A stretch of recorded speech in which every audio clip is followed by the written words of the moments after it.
काऊ दिया कानी हुर के पहिया लगबे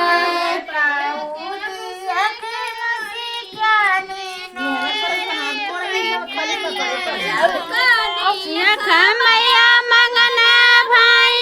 हैं चौका दिया खमैया मंगना भाई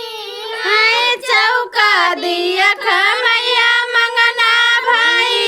हैं चौका दिया खमैया मंगना भाई चंदर दिया खमोस कानी निहुर के पहिया लगबे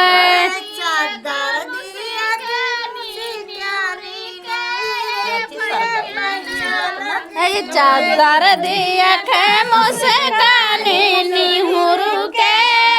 पहिया लगबे चादर दिया खमोस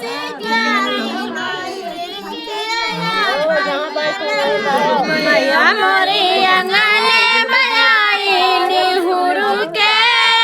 पहिया लगबे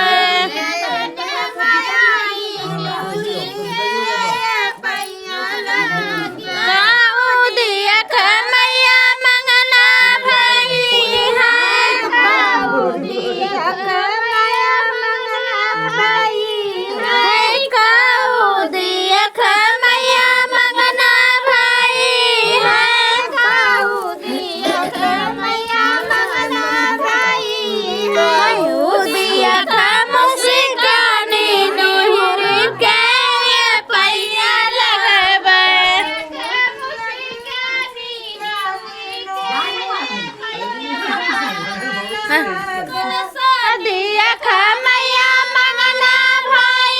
है कलसा दिया खमैया मंगना भाई है कलसा दिया खमैया मंगना भाई है